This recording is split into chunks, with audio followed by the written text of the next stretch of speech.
Now it's time to set our sights on what's to come. 2021 is going to be a massive year for the evolution of Siege, and the entire team has been diligently preparing for this very moment. So now, without further ado, our dev team is proud to introduce their vision for the future of Siege.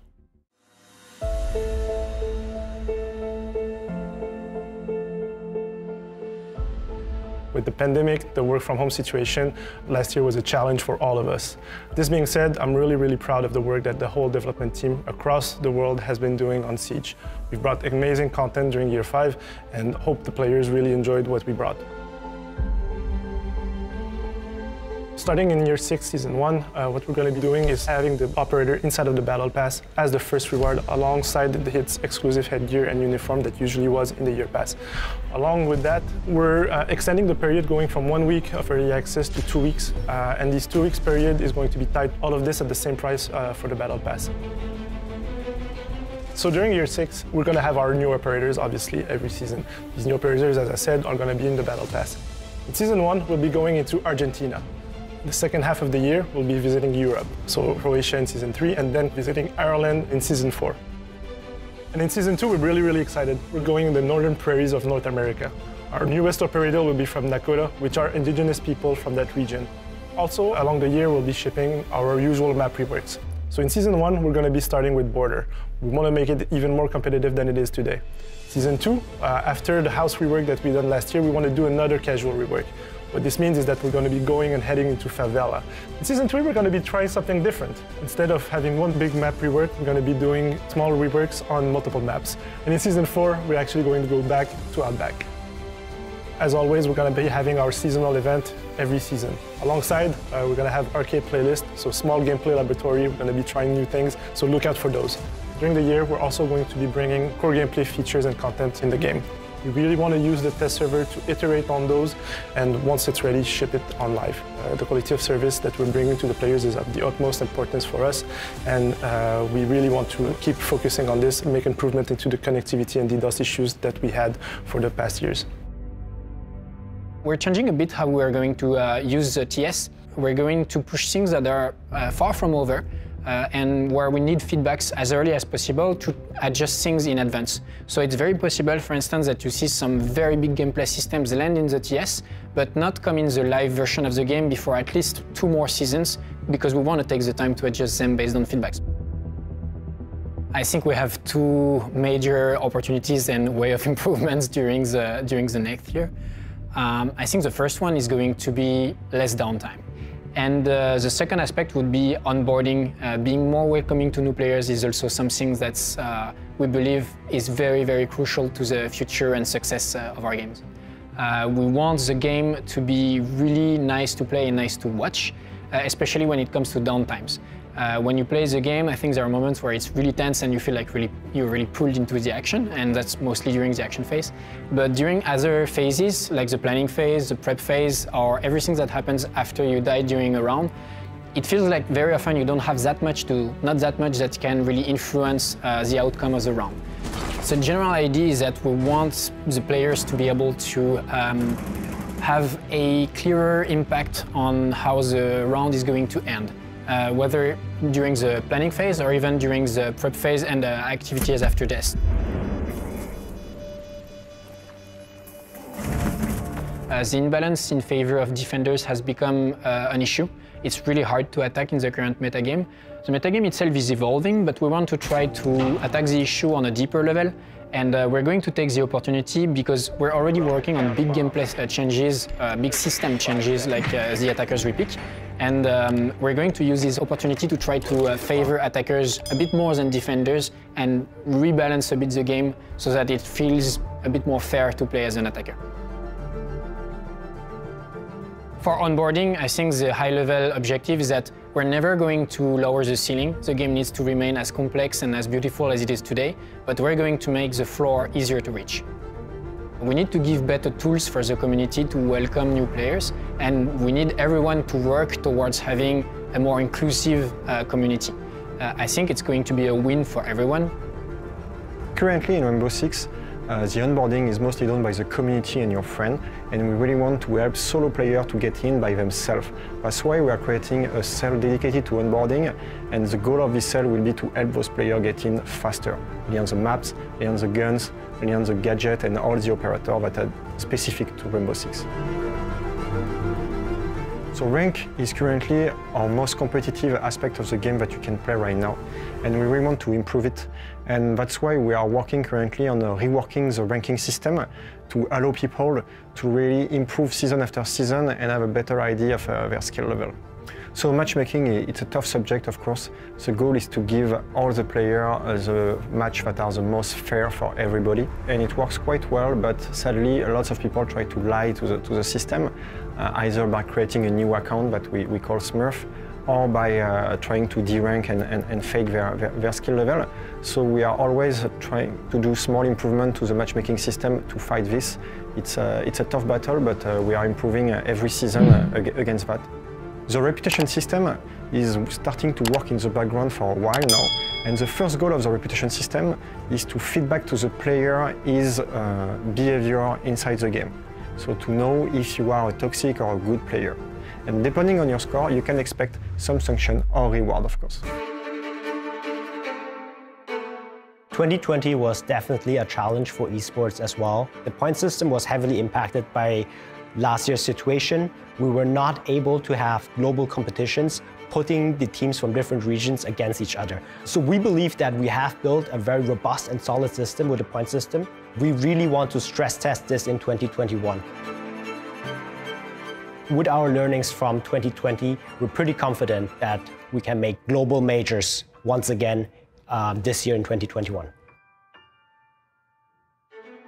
February next year is going to be our World Championship once again. It's the sixth Invitational as well, so a big anniversary event for us, and we're bringing back the event to Montreal, the birthplace of Siege.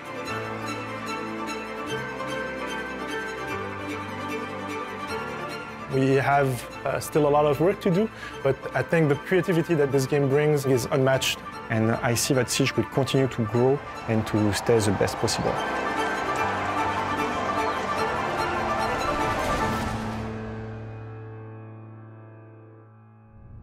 You've already gotten a glimpse at a new look for Siege, and this is just one of the many aspects of the game that we're updating this year.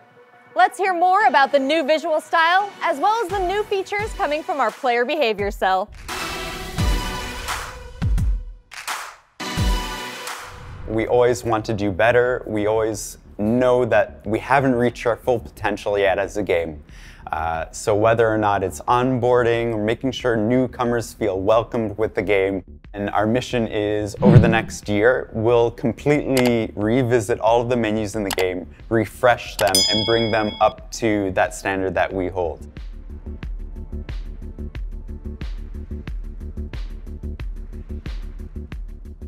On top of that, we also have a new logo, we have new key art, and we're very happy with it. This is a high energy, high impact game with a diverse cast of characters and gameplay. And we stay true to the roots of the game as well. So everything our community knows and love still feel like this is the real spirit of the game we're looking at.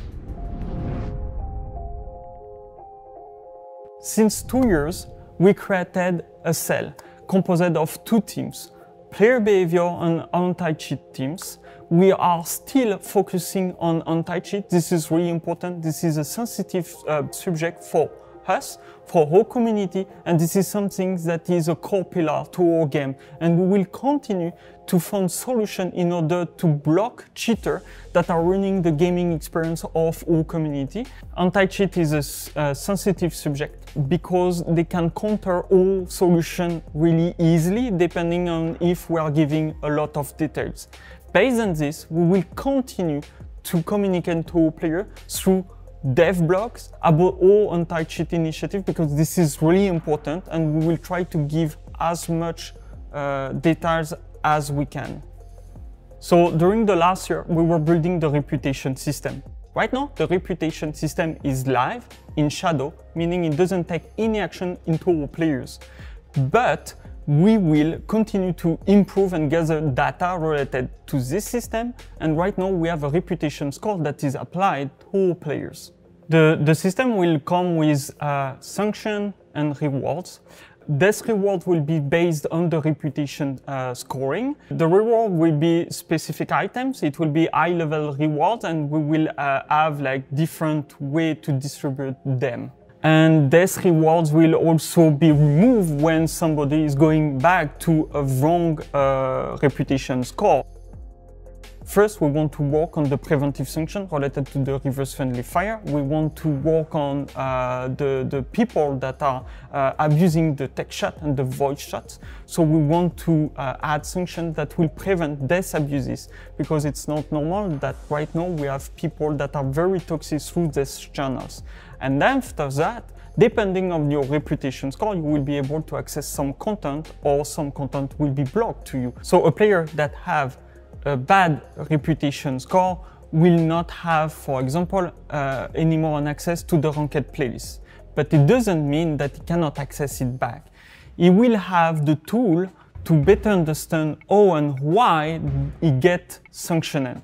Based on this, he will be able to change his behavior and better understand why it was seen as toxic. Right now, we have seen some frustration related to stream and queue sniping. We are aware this is a problem for our community and for our content creator. So right now, the player behavior team is working on a new solution, a solution called Streamer Mode that will be available at the first part of year 6. The settings that will be available to our content creator and our streamers will be first, hi my name. They will be able to hide their region and pings, but also they will be able to hide everyone else in order to prevent queue sniping, be able to have a hidden matchmaking delay, hide clearance level, and they will be able to hide the profile image. Smurfing is a big problem for our community. Have many faces, and we need to approach them with a different strategy for each of them. Right now, we increased the clearance level for the ranked playlist. We will also add some restriction to the ranked playlist in order that players that were inactive or got their account hacked, or an account that has been buried cannot come right now to the ranked playlist without a play experience in other playlists. And after that, we will also control a bit more how we are giving XP in terms of PvE, just in order to have a better cohesion and a good experience for everyone. When we made the decision last year to deliver just one new operator per season instead of 2, it allowed us to create new cells within the team to focus on the way the game is played outside of the action phase.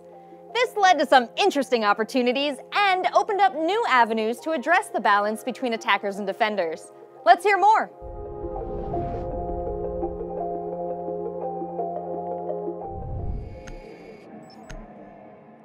The idea with the attacker epic is to allow to each attacker player to change his operator and his loadout as many times he wants during all the preparation phase. They will adapt their strategy according to the information they will gather. And for defenders, delaying the information becomes more important. So, for example, they will have to chase drones or hide some of their operators. The preparation phase will be much more meaningful. Currently, defenders have a better win rate. So with these new tools for attackers, I think this will balance this. And in addition, we should be able to build new operators around this new game flow. So, for example, the defenders specialize in delaying crucial information. 5 seconds before insertion. So the goal here is to keep players interested even after their death. For attack side, you will have full access to your drones that were pre-placed on the map. You can control them and use their abilities. You can use Shock Dart of Twitch or the Laser of Zero.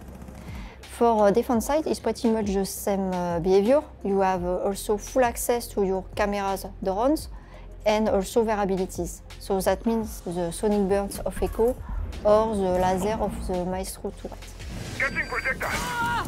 Defenders can't felt overwhelming by the attacker's runs, so we try to counterbalance that by reworking the bulletproof camera. So now the camera can rotate, and you can shoot an EMP dart that disable all attacker electronic in-world gadgets.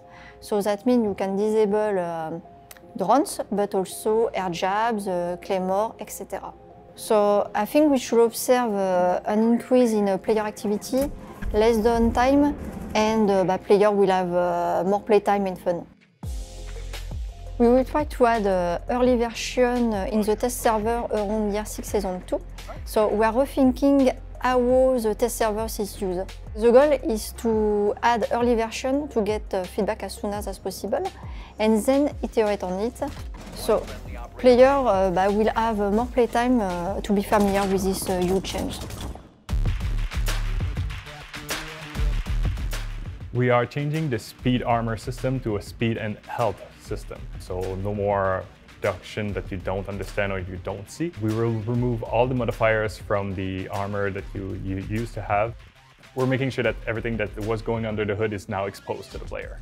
2 armor and 3 armors will have more HP available to them, making you more confident to plant the diffuser, take some engagements and everything. This is the first step that we are taking to make sure that the speed and armor is more of a choice for you.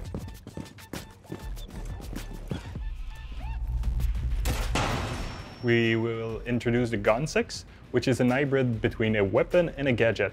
It will replace your secondary weapon, but it will shoot something that will destroy bulletproof gadgets. So it's a secondary weapon that is mostly aimed toward removing utilities. You will have one shot. It will travel straight, just like Ash launchers or Kali's lance.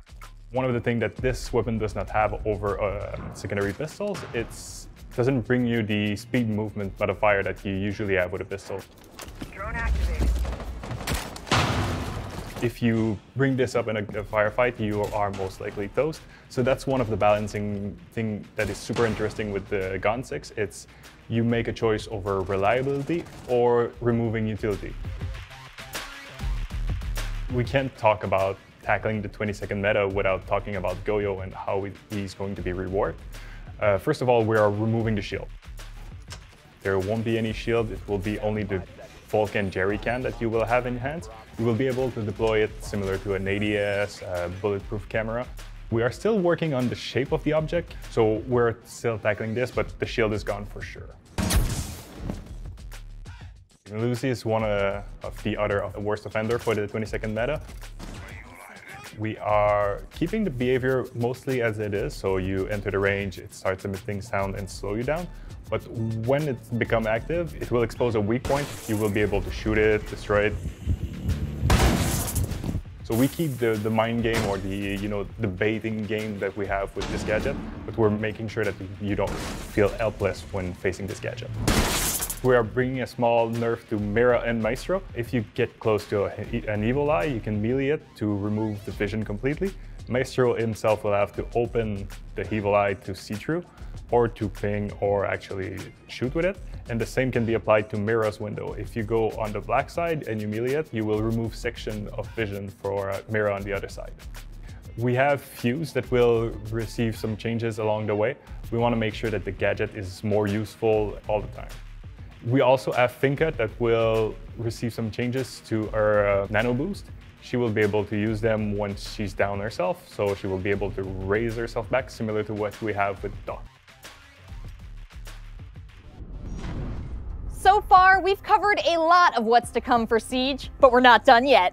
We have more to share on the tireless work our teams on the technical side have done to improve the quality of life across the board. And because we always like to send you out with something special, not only do we have an update on Elite skins, but we are also excited to reveal a few very cool partners we're working with this year.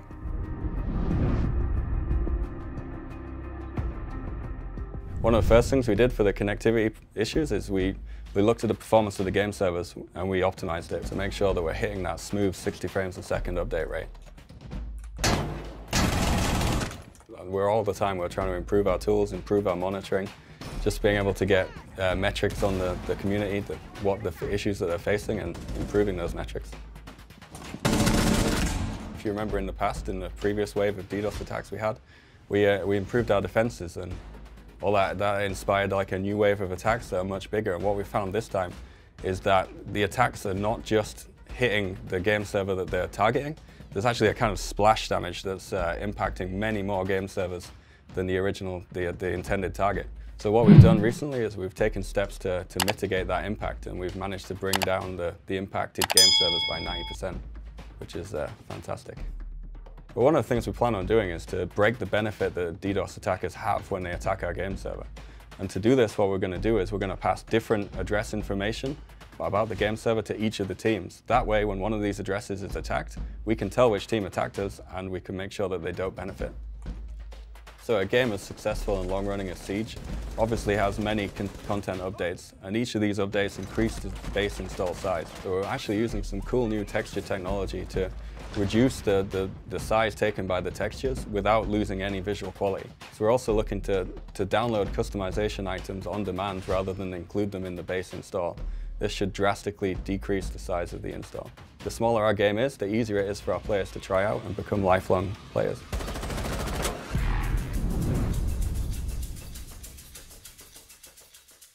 Starting later this year, our elites are going to be customizable. What this means is that you will be able to use the uniform from an elite alongside with a headgear from an event, for example. You can have a Tachenka uniform alongside with his headgear from Rainbow is Magic. What this means is that the gadget is going to be a skin, eventually the operator card also.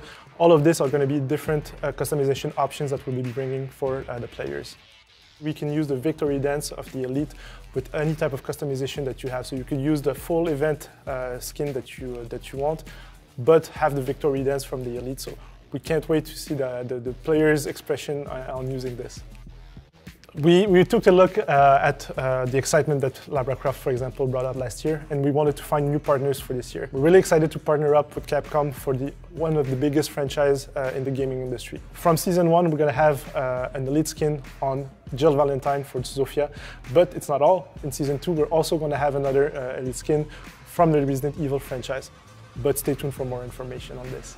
So we also wanted to try something that we haven't done before, and that is something unique. We've partnered up with someone that we're huge fans of that works in the video game industry. She's actually a big fan of Rainbow Six Siege, so she's going to be doing her take on our operators. So check this out. カナダの方で講演会があると言って招待されていたので、カナダといえば UBI じゃないかって思って。CG チーム見ましょうってことになって突然伺ったんですけど、その時まさにこういう状況で実はリロイさんインタビューに答えてたんですよ。他の何か答えてて、であの方がディレクターだよっておっしゃってたので、そのインタビュー中にこう後ろからスニークキングで近づいてキルしてやろうと思ってこう近づいてったら「いややめてください」みたいに止められて、でそこからリロイさんが「行くみ!」ってなって。Moi, ce qui m'a frappé tout de suite, c'est sa spontanéité et un côté vraiment, je ne sais plus comment on dit en français, mais genuine, tu vois, vraiment tout de suite en fait mise à l'aise. Ah, j'adore ce que vous faites sur Rainbow, c'est mortel, etc. Et donc en fait, une discussion qui démarre hyper spontanée autour du jeu. Donc vraiment, ouais, c'était un super chouette moment. 最初本当は全部書きたかったんです。その中から8体今回選ばせていただきました。それをもうとにかく読んでオペレーターに何かつながりがないかっていうのをずっと考えてたんですね。プラスあと私がじゃあ中村郁美が好きにデザインをするって言ってユーザーたちが期待するものは何だろうって考えた時に私なぜかすごくホラーの印象がホラーの中村さんって印象があって、なんでその印象っていうのは大事にしなきゃいけないなと思ったのでホラー要素だったり不気味だったりスプーキーだったり東京日本を舞台にしてるので東京のかっこよさだったりとかそういうところを、妖怪と合わせてミックスさせて、CG っていう作品の中で表現できたので。Et quand elle a renvoyé ces trucs et que j'ai vu les trucs avec ah d'accord ok donc avec malgré toutes les contraintes vraiment toutes les problématiques techniques tu arrives quand même à produire cette qualité là cette unicité là ce style là qui est vraiment hyper unique et qui t'appartient, ah oui, donc c'est vraiment, t'étais dans les étoiles, quoi. Donc vraiment, c'était magnifique, magnifique.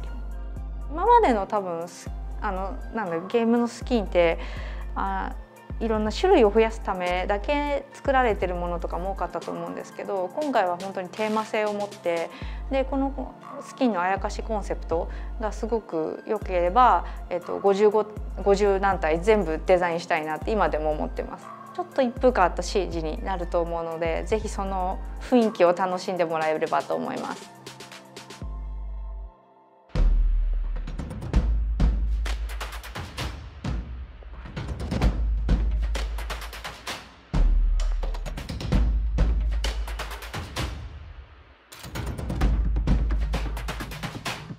We're also working on something else. We can't really talk about it right now, but we can't wait for you guys to find out more about it. The future of Siege is looking bright indeed. And now it's time to unveil our first season of 2021, Crimson Heist. Chris Waters and the Ubisoft News team have put together a preview of what you'll be able to play when Crimson Heist hits the test server tomorrow.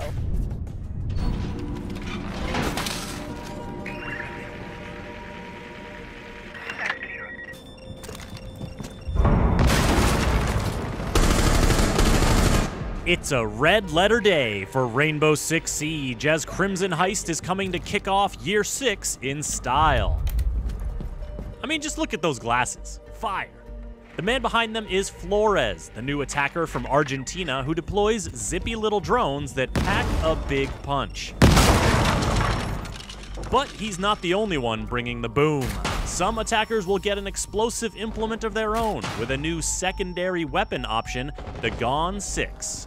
Crimson Heist will also deliver a new rework for the border map and launch the beta of Match Replay on PC. So you'll have a new way to analyze your opponents or show off your 200 IQ plays.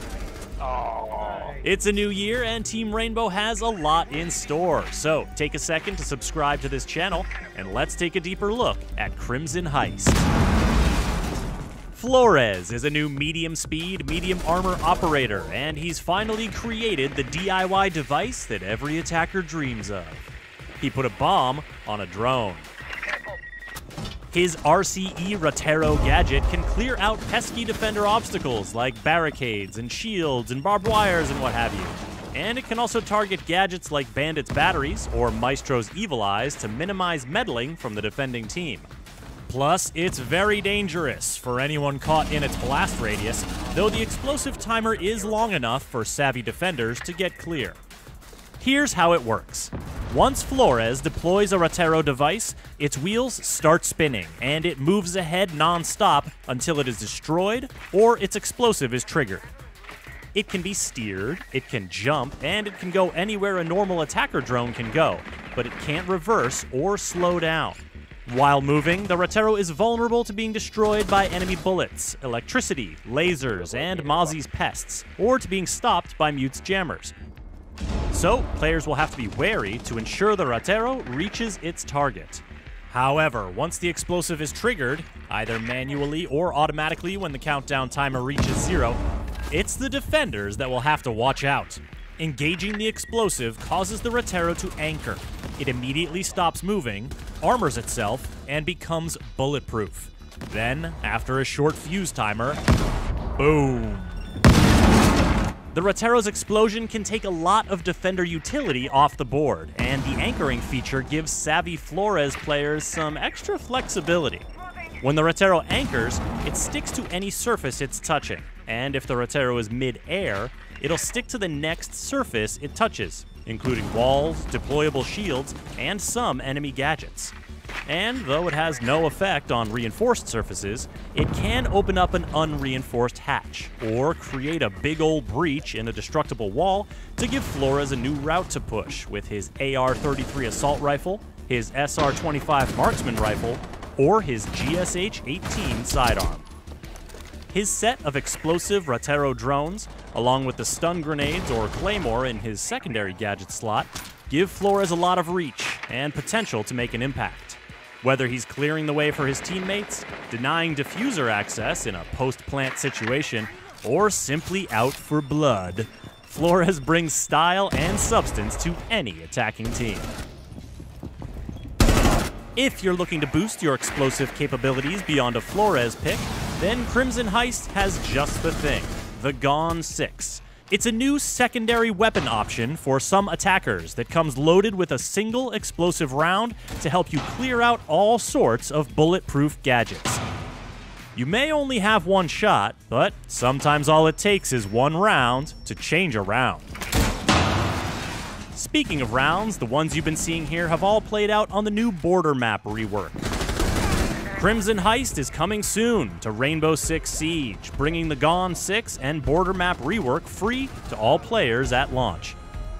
The new attacker, Flores, will be available at launch through the Crimson Heist Battle Pass as the first unlock of the premium track, and will be available 2 weeks later for purchase with Renown or R6 credits. To keep up with the big changes and exciting new additions coming in Year 6 of Rainbow Six Siege, subscribe to this channel and visit us at news.ubisoft.com. Yeah, deploy, yes! He's gonna push either you or for the back.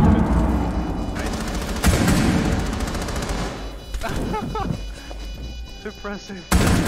Nice, good job. Top 4 eliminated. This season, we'll see some renovations coming to the destructible halls and perilous balconies of Border. For more on our latest map rework, here's level designer Jeremy Dowsett.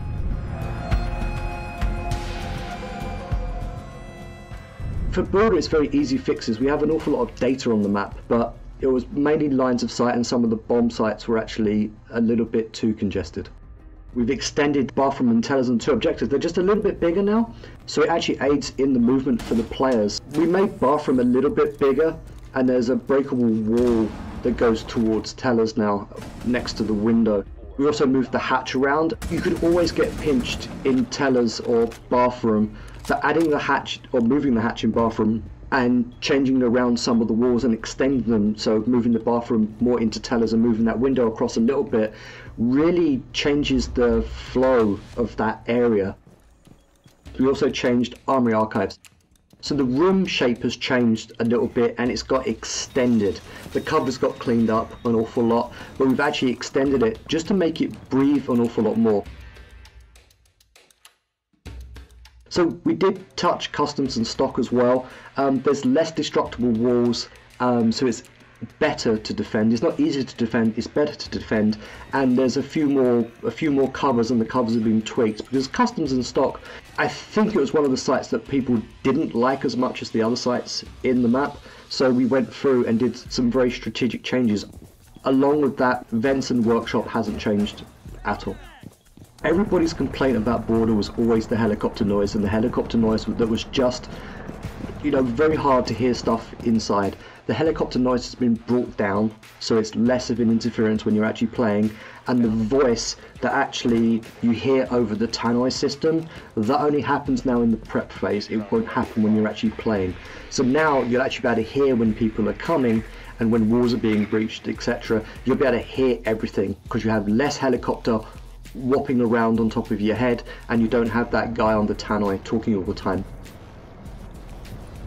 There was a lack of rotation internally on the map, so we added a balcony across towards east stairs, towards break room. You go from security into break across this great big walkway now that takes you out to east stairs. And it's not a massive change, but adding little things like that really does aid the navigation and the rotation. Cleaning up clutter across the map as well also is a huge improvement, because you learn over time there's lots of props and lots of things just all over the place that just gets in the way of lines of sight when you're trying to fight and when you're trying to shoot. So cleaning those out at the same time was a massive improvement.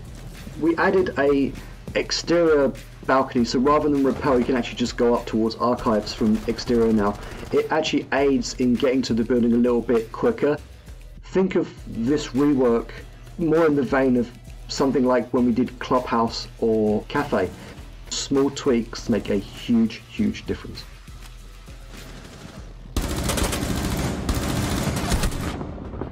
We playtest the maps, and we have playtests with pro players. You give a map to 60+ million players, they're going to find things that we haven't thought of, and they're going to play it a different way, or they're going to find exploits. that we didn't find. And that's a great thing, which is why we have the test server, so these issues can come out and we can fix them, because we are very reactive. When a map is released and goes onto the test server, we can be very reactive and we can fix them very, very quickly, which is why R6 Fix, and I implore you all, if you find issues, please screenshot it, please take a video, and please put it on R6 Fix. It is a valuable resource for us and for the community. Op 4 eliminated. We've given you a glimpse of Flores in action, but for more on our explosive new attacker, here's Emilian Lomé, game designer, and Simon Ducharme, universe writer. I think one of the inspiration we had is from old past gaming experiences, from like guided device, guided missile, that you would end up in the first-person view of this device and they would move forward constantly and accelerate, and you had to adapt your trajectory to find your targets. And we wanted to introduce something like that in the game. Those devices in those older games are usually like guided missile that would one-shot everyone, and recreating the oomph aspect of those devices in Siege was obviously a challenge. And eventually we retained this very large explosion. We kept it in the device, it's just that to make sure that it would not be too lethal, we added this delay. So as soon as you end your trajectory, you anchor, and you have this 3 seconds timer that starts ticking down.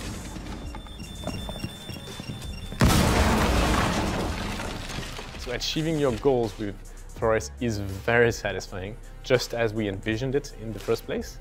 And also, it's, I feel, quite fair in the context of Siege, as most defenders, as soon as they learn how to play around, have the tools at their disposal to react. The first, I guess, role is gadget removal, like the deployable shield, the Lucy, the Maestro's turret, barbed wire. Second role is to make anchors move out of position. Like, there's a lot of very strong defender position in the game. It will be able to accurately place this device under the feet of a defender, and at that point the defender has to move. He's good at clearing the way for others, but others may need to clear the way for his device. I think specifically of electrified barbed wire, and you might need someone else to deal with the battery so that you can access the site. Or you're going to have to use one of your own devices to get rid of the entire barbed wire. The other operator is going to work quite well with are the breachers. Using the Retro in combination with a breacher is going to be great, specifically against bandits. And once it detonates, it's going to remove the battery, if there is any. And it's going to also, because the explosion is fairly huge, force bandits out of that position, which means that by the time he comes back to the wall to trick, the wall might already be open. However, contrary to Thatcher, he has to get his device in the objective zone, which means that if bandit himself or another defender is watching, they can destroy it before you get into location. So the two main counters, like mechanical one-to-one counters, I would say are Mute and Mudzy. Mute is going to just stop the device where it is, with the caveat that if you do destroy the Mute, then the Retro is going to detonate eventually. The radius of the Mute jammer is bigger than the radius of the explosion. So if you drive straight to a Mute jammer, you're going to be muted before you can anchor and detonate. And if you anchor before that, the explosion radius is going to be too short to actually deal with the Mute jammer. And the other one is Mudzy. So Mudzy is simply going to jump on it and overload the device and destroy it. So both Mudzy and the Retro are going to be destroyed in this instance. So no explosion. Mudzy won't take control of the Retro because it's a timed device. It's not like a permanent device. It's a very loud, very big, very obvious device. And as a defender, it's going to be easy to shoot it. The main counter, if you are a Maestro or a Bandit, is to have a friend of yours watching for the drone holes and shooting the device before it gets to you. Johnny, coming, careful. Flores comes equipped, as far as loadout goes, with the AR-33, which is from Thatcher, and the SR-25, which is the DMR of Blackbeard. We obviously do not have a shield on that DMR, but for the sidearm, he has just the GSH-18, so the sidearm of Fuse, for example. And for the secondary gadgets, one of the first options we wanted to give him was a Claymore, because when you use the Retro device, you are obviously very vulnerable. And having a Claymore to cover at least one avenue of flanking on your location felt like it was a very natural fit for Flores. And as a secondary option, if we want to dive more into the chaos potential of the operator, we bring flashbangs. Combining your own right hero and flashing to enter, this can create a lot of movements. We wanted sort of a character that was a little bit of a wild card, something you don't really expect to see in Rainbow. And we thought that Master Thief was a very good profile for that. Flores was born in Buenos Aires, Argentina. He was raised by his mom alone. It was kind of a rough childhood because his mom's health kind of slowly declined as he aged. So as a teen, he kind of got involved in organized crime, but he realized that he hated that because he saw what it did to his community, and his mom had taught him like empathy above all. He decided to go to a military college instead to see if like that kind of path, which was like more righteous, would be better for him. And he ultimately got a military engineering degree. He also learned that authority does not work with him. And he said, well, I hate what organized crime is doing to my home, so I'm going to be a thorn in their side, basically. And so he became a burglar. He started hitting big targets, crime lords, all that, to basically redistribute their money to the community that was suffering. And that's how he became known as the man from Flores, which is where his name came from. That's how he found his passion for tinkering and making his own tools, because you always need a key to open a door, and the doors are not always the same. He wasn't caught or anything. They never knew who he was until they followed the money and realized that it was being given back to the community and everything. But the one thing that stood out to them was his mother's hospital bills. They actually killed his mother, and they were going to kill him as well. But Ash found him. So she was in Buenos Aires investigating smuggling rings, basically. And she just happened upon him, and he had the information she needed. So she offered him asylum in the USA.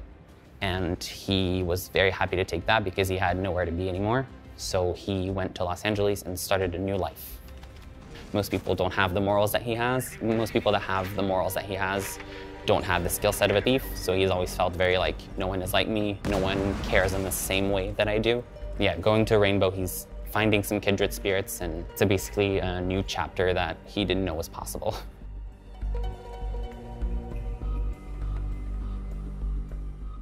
One of the highly anticipated features that we've been working on is match replay. And we're excited to announce that this season, it's going beyond the test server. With the help of all of your feedback, we will be releasing match replay beta to all PC players at the launch of Crimson Heist. Here to tell us more are Mihai Lakatos and Wei Yu. So putting match replay on the live is actually the big moment for us. We put it on TS, we get the feedback, we improve the match replay, we know it's stable, but the big test is always live. When we first put it on the test server, like a lot of people were saying like, hey, it would be nice, you know, where you can select the round or like go directly to that round. And we realized, like, especially in rank, for example, it can have 15 rounds. So if you want to go to the last round, just skipping 14 rounds, that would be crazy. So it's coming up, it's you just gonna have this possibility to select the round that you want to go in. So you will be able to go fast forward or rewind, and you have also a timeline where you can actually select a point on the timeline and go back and forth, and to go also in slow motion. I will take this opportunity to address to the community. When you will want to go forward in time, there will be a little delay, so don't worry, we already know it's a known issue, so you just have to wait until it loads when you jump forward, but when you go backwards in time, it will be almost instantaneously. And I know people are very excited, and sometimes they're asking, why it's not coming up faster? It's just like, we want to make sure our game is robust, and also the feature is very stable for this. But first, we put it on PC, we want to see how it works, we want to make sure it's very stable, and then we want to also put it on the consoles. I think on the highest level of competition, it will help them to get even better, just because the replay functionality will give players, analysts, coaches, and the teams to really deep dive into each round, into each match, and see what happens throughout the game. They can analyze the strategies, the timings, the positions of every operator at any given time, and that is huge. Think of a world where the biggest replays, or the replays of the biggest matches in the world, of a major, of a final, of the Sixth Invitational, will be readily available, that you can really watch and tune in and relive that moment as the player. I think that's probably a mid to long-term goal, but that's our ambition, and we want people to go into those replay files, be able to share it, and maybe even for us to publish this for the wider audience. Regardless if you're a beginner, you're just learning the game right now, if you're a casual or if you're a pro player, if you're a content creator, if you're a caster, regardless what you are, please try this feature. It's awesome, it's really nice. We will always read your feedback, and together we can build a match replay which is much better, and it will make everyone happy in the end. So make sure once it's out, you go out and try it. We will listen for your feedback. A new Elite skin will also be available tomorrow. Let's take a closer look at Kali's Elite skin, the Master Frame Prototype 1.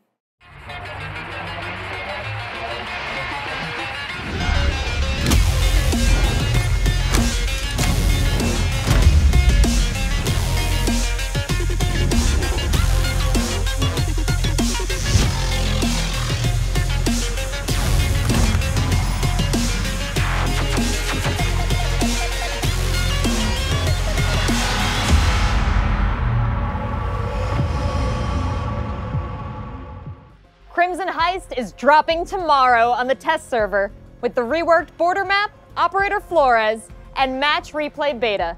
Not to mention that brand new secondary gadget, the Gone 6. Be sure to check it out.